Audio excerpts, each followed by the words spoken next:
Hello everyone, welcome to our channel with me Tanuja.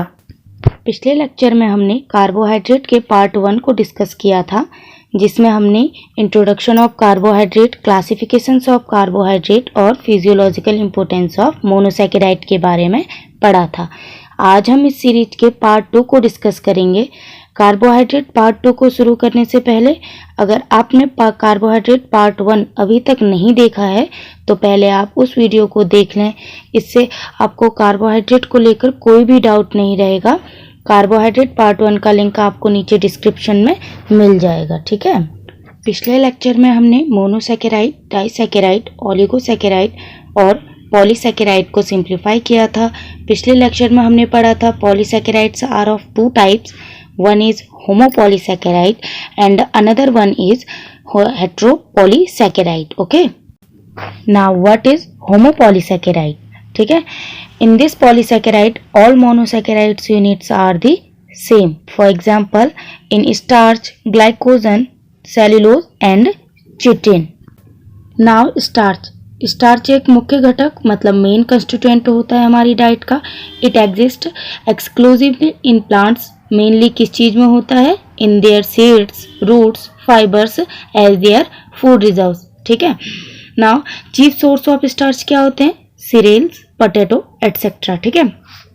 Starch is actually a mixture of two structurally different amylose and amylopectin. Amylose कितना होता है इसमें? 20% and the एमाइलापेक्टिन कितना होता है इसमें? 80%, ठीक है।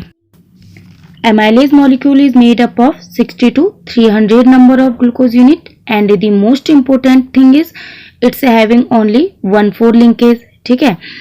And the another one is amylapectin and amylapectin is made up of 300 to 6,000 number of glucose units, ठीक है।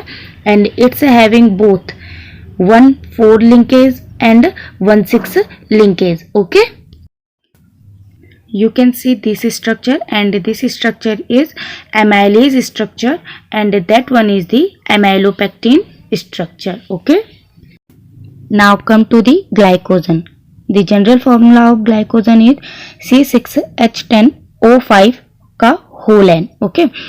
It is the polymer of glucose and important reservoir of stored energy in animals, ठीक है, and humans.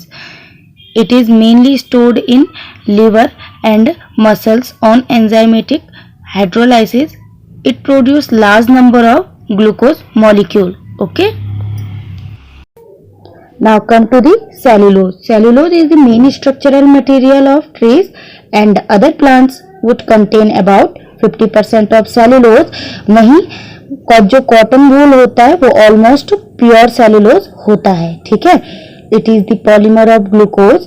It is polymer of about 2000 molecule of glucose which is linked together by 1,4 glycoxide bond, right? Now chitin. क्या होता है chitin? Chitin is only nitrogen containing polysaccharide.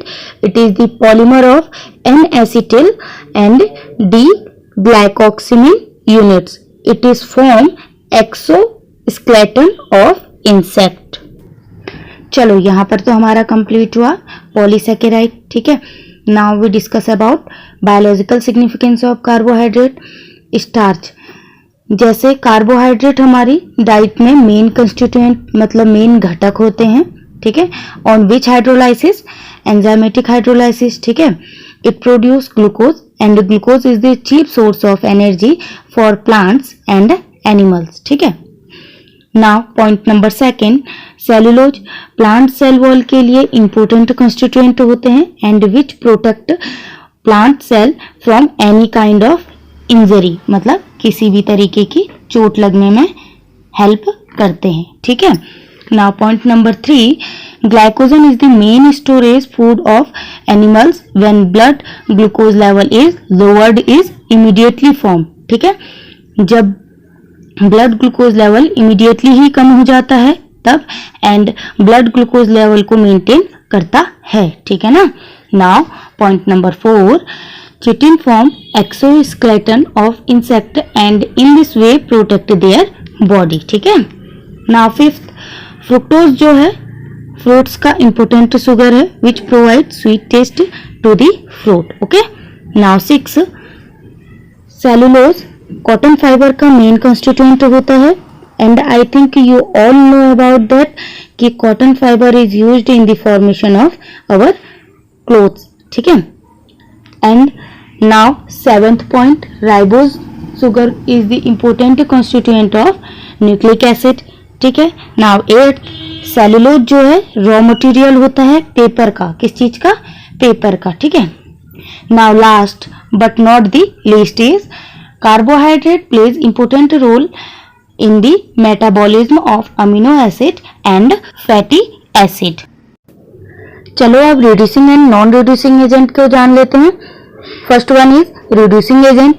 A reducing sugar is any sugar that is capable of acting as a reducing agent. ठीक है ना, because it has free aldehyde or ketone group. There are some examples for reducing agent: glucose, fructose, lactose and maltose. ठीक है.